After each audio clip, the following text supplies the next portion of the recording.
बिस्मिल्लाहिर्रहमानिर्रहीम। सूरह यासीन उसका तर्जुमा और मुख्तसर तफसीर हम पढ़ रहे हैं। आयत नंबर 33 व आयतुल्लहुमुल अर्दुल मैततुम, और मक्का वालों के लिए निशानी ये थी कि उनकी मुर्दा ज़मीन अहययनाहा, जिसको हमने ज़िंदा किया, व अखरजना मिनहा हब्बन, कि जिससे हमने गल्ला निकाला, फ़मिनहु याकुलून, और वो उससे खाते हैं। वजअलना फ़ीहा जन्नात मिन नख़ील व अअनाब, और हमने इस ज़मीन से खजूरें और अंगूर जो है वो उनके बागात पैदा किए। वफ़ज्जरना फ़ीहा मिनल उयून, और ज़मीन के अंदर पानी के चश्मे पैदा किए। लियअकुलू मिन समरिही, ताकि वो इनके फलों से खाएं, इनके फलों से खाएं, या ज़मीन के फल से खाएं, या जो कुछ भी अल्लाह ताला ने माक़बल ज़िक्र किया है तो उसकी तरफ ही ज़मीर जो है वो मर्जे है, और इसलिए कि यह मुज़क्कर की ज़मीर है, और माक़बल जो कुछ भी बयान किया है उसको अल-मज़कूर की तावील में करेंगे। लियअकुलू मिन समरिही, ताकि वो उन तमाम फलों से खाएँ जिनका ज़िक्र किया जा चुका है। वमा आमिलतहु अयदीहिम, और उनके हाथों ने इसकी पैदाइश में कोई अमल नहीं किया। अफ़ला यशकुरून, क्या वो शुक्र नहीं करते। सुबहानल्लज़ी खलक़ल अज़वाज कुल्लहा, पाक है वो ज़ात जिसने हर किस्म के जोड़े पैदा किए। मिम्मा तुम्बितुल अर्दुम, को उन चीज़ों में से जिसको ज़मीन उगाती है। व मिन अनफुसिहिम, और ख़ुद इनके नफ्सों से। व मिम्मा ला यअलमून, और उन चीज़ों से कि जिनको वो जानते भी नहीं। यानी अल्लाह ताला ने हर चीज़ का जोड़ा जोड़ा पैदा किया है, और कई जोड़े वो हैं जो ज़मीन के नबातात में से हैं, जड़ी बूटियों में से हैं, और जिस तरह खजूर है, हर चीज़ का अल्लाह ताला ने जोड़ा पैदा किया। और वह मिन अनफुसिहिम, इंसान को भी अल्लाह ताला ने जोड़ा जोड़ा बनाया कि मर्द के साथ औरत को तख्लीक किया। व मिम्मा ला यअलमून, और उसके बाद फरमाया कि कोई ऐसे जोड़े भी हैं कि जिनको वो जानते ही नहीं हैं। चूँकि इन आयात मुबारका के अंदर जो है वो ज़मीन की नशो नमा का ज़िक्र है कि ज़मीन के अंदर से अल्लाह ताला ने किस तरह जो है वो फलों को, फूलों को उगाया, और किस तरह अल्लाह ताला ने खजूरों को, अंगूरों के बागात इस ज़मीन के अंदर उगाए, और किस तरह अल्लाह ताला ने ज़मीन से चश्मे जारी किए, और ज़मीन से तरह तरह का गल्ला, गंदम है, जौ है, बाजरा है, मकई है, चना है, दालें हैं, कि दिगर अजनास जो है वो अल्लाह ताला ने ज़मीन से पैदा की। अगर मिसाल के तौर पे एक ही जिन्स को पैदा किया जाता तो हो सकता है इंसान वही चीज़ खा खा के अक जाता।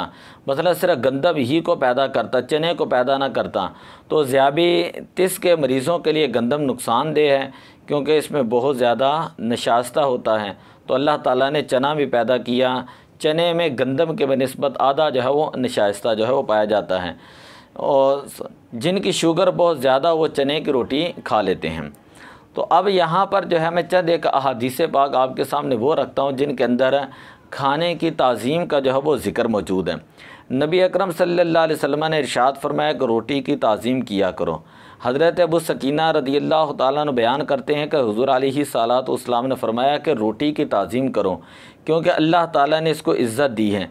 जिस शख्स ने रोटी की ताज़ीम की, अल्लाह ताला उसको इज़्ज़त अता फ़रमाएगा। हज़रत अब्दुल्लाह इब्न बुरीदा अपने वालिद रदियल्लाहु ताला अन्हु से रिवायत करते हैं कि नबी अकरम सल्लल्लाहु अलैहि वसल्लम ने फरमाया कि रोटी की ताज़ीम करो, क्योंकि इसको अल्लाह ताला ने आसमान की बरकतों से नादिल किया है, और इसको ज़मीन की बरकतों से जो है वो निकाला है। हज़रत अब्दुल्लाह इब्न उम्मे हराम रदियल्लाहु ताला अन्हु बयान करते हैं, मैंने हुज़ूर अलैहिस्सलातु वस्सलाम के साथ दोनों किबलों की तरफ मुँह करके नमाज़ पढ़ी है, और मैंने हुज़ूर अलैहिस्सलातु वस्सलाम को ये फ़रमाते हुए सुना है कि रोटी की ताज़ीम किया करो, क्योंकि अल्लाह ताला ने रोटी को आसमान की बरकतों के साथ नाज़िल किया, और उसके लिए ज़मीन की बरकतें मुसख्खर कर दी। और जिसने दस्तरखां पर गिरने वाला रोटी का टुकड़ा तलाश किया तो अल्लाह ताला इसकी मग़फ़िरत फ़रमा देगा। हज़रत हसन बिन अली रदियल्लाहु ताला अन्हु बयान करते हैं कि वो वज़ू करने की जगह में गए, वहाँ उन्होंने एक लुकमा या रोटी का टुकड़ा जो है पड़ा हुआ देखा। उन्होंने उससे गंदगी साफ़ करके उसको अच्छी तरह धोया, फिर अपने ग़ुलाम को वो रोटी का टुकड़ा दे दिया, और फरमाया जब मैं वज़ू कर लूँ तो मुझे ये लुकमा याद दिलाना। जब आपने वज़ू किया तो उस ग़ुलाम से फ़रमाया कि लाओ मुझे वो रोटी का टुकड़ा दे दो। उस ग़ुलाम ने कहा कि ए मेरे आका, मैंने उस टुकड़े को खा लिया है। आपने फरमाया जाओ तुम अल्लाह की रज़ा के लिए आज़ाद हो। उस ग़ुलाम ने पूछा है मेरे आका, आपने किस सबब से मुझे आज़ाद किया है? तो आपने फरमाया क्योंकि मैंने हज़रत फ़ातिमा बिनत रसूल सल्लल्लाहु अलैहि वसल्लम को ये फ़रमाते हुए सुना है कि नबी अकरम सल्लल्लाहु अलैहि वसल्लम ने फरमाया, जिसने किसी ख़राब जगह से कोई लुक़मा या रोटी का टुकड़ा उठाया और उससे गंदगी को दूर किया और उसको अच्छी तरह साफ़ कर लिया, फिर इसको खा लिया, तो उसके पेट में पहुँचने से पहले पहले अल्लाह ताला उसकी मग़फ़िरत फ़रमा देगा। फिर हज़रत हसन रज़ी अल्लाह ताला फरमाते हैं कि मैं किसी जन्नती शख्स से खिदमत लेना नहीं चाहता। तो ज़रा गौर फरमाएँ कि पाकाने उम्मत किस तरह खाने का एहतराम किया करते थे, और हम लोग जो वो शादी ब्याह के ऊपर खाने का क्या हशर करते हैं, किस तरह जो हम खाने को ज़ाया करते हैं।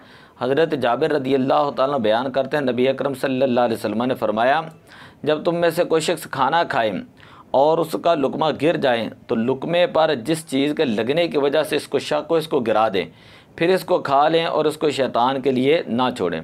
हज़रत अनस रज़ी अल्लाह ताला बयान करते हैं, नबी अकरम सल्लल्लाहु अलैहि वसल्लम ने फरमाया, जब तुम में से कोई शख्स खाना खाए तो अपनी उंगलियों को 3 मरतबा चाट लें। और आपने फरमाया, जब तुम में से किसी शख्स का लुक़मा गिर जाए तो वो इससे गंदगी को साफ़ करे और इसको खा ले और उसको शैतान के लिए ना छोड़ें। तो ज़रा गौर करें कि हुज़ूर अलैहिस्सलातु वस्सलाम का फरमान था कि तुम्हें ये मालूम नहीं कि अल्लाह ताला ने खाने के किस हिस्से के अंदर और किस लुक़मे के अंदर अल्लाह ताला ने जो वो बरकत रखी है। हज़रत इमाम गज़ाली रहमतुल्लाह ताला अलैह आप फरमाते हैं कि रोटी के टुकड़े को कभी नापाक बेवुका जगह पर नहीं डालना चाहिए और कभी भी रोटी को हकारत की नज़र से नहीं देखना चाहिए। एक आबिद के दोस्त के पास चंद रोटियां लाई गईं, वह इनको उलट पुलट करके देख रहा था कि इनमें से जो सबसे ज़्यादा अच्छी है उसको निकाल कर खाएं।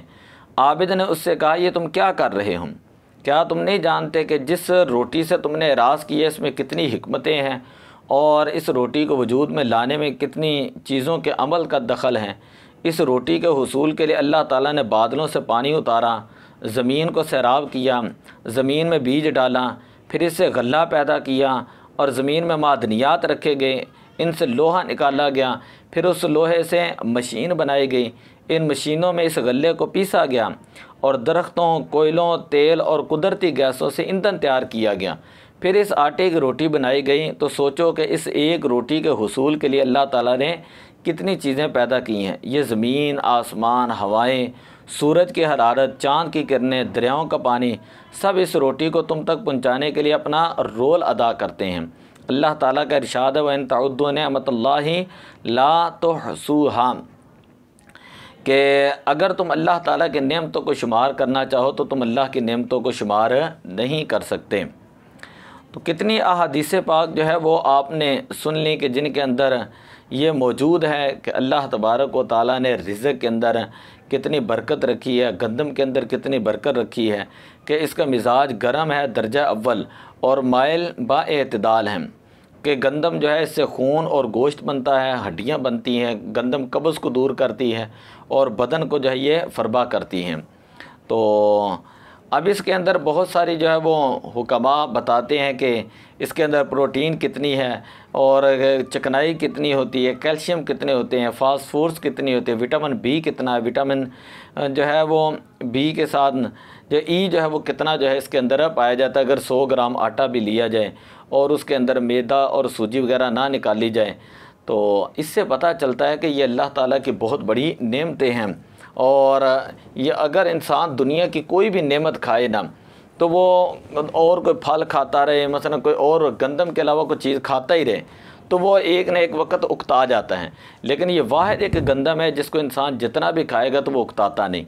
अब देखिए यहाँ पर इस आया मुबारका के अंदर जो है वो ज़िक्र किया गया, वजालना फ़ीहा जन्नात मिन नखील व आनाब, के खजूरों के दरख्त पैदा किए, खजूरों के बागात पैदा किए और अंगूरों के बागात पैदा किए। तो इस सिलसिले में एक हदीस पाक समात फरमाए, नबी अकरम सल्लल्लाहु अलैहि वसल्लम ने बयान फरमाया, हज़रत अली इब्न अबी तालिब रज़ी अल्लाह ताला बयान करते हैं कि खजूर के दरख्त की ताज़ीम करो, वो तुम्हारी फूफी हैं क्योंकि वो इस मिट्टी से